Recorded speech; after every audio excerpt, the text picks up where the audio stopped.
পৃথিবীর সব মানুষগুলো যদি এক মরুভূমির মাঝখানে দাঁড়িয়ে আমি আল্লাহর কাছে চাইতে থাকে, আমি আল্লাহ যদি তাদের যার যা চাওয়া আছে সবও দিয়ে দেই, আমি আল্লাহর ধনভাণ্ডারের 1 ইঞ্চিও কমবে না। তবে হ্যাঁ, কমতে পারে। কতটুকু কমতে পারে? হাদিসে বিষ্ণু ইসলাম বললেন, সুই দিয়ে যদি সাগরের পানি একটু কমানো যায়। কথা বুঝেন? সুই আছে না, সুই, নিডেল, চিনেন তো সুই? সুই দিয়ে ধরেন আপনি সাগরের পানি একটু এরকম করলে সুইয়ের মধ্যে একটু সাগরের পানি লেগে চলে আসবে না? সাগরের পানি থেকে একটু কমলো তো, এতটুকু কমবে।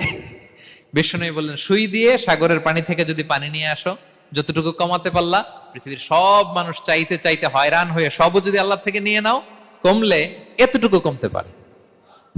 ওই আল্লাহর গোলাম দিতে চায় না, ধরে রাখে, খালি এমনি ধরে রাখে। আপনি হাতে যেটা আছে ওটা না দিলে তো বড়টা ধরতে পারবেন না। এটা 2 কেজি, এটা দিলেই না 5 কেজিটা ধরবেন। 5 কেজিটা দিয়ে দিলেন, তাহলে ধরবেন 10 কেজি। বুঝতে পারছেন?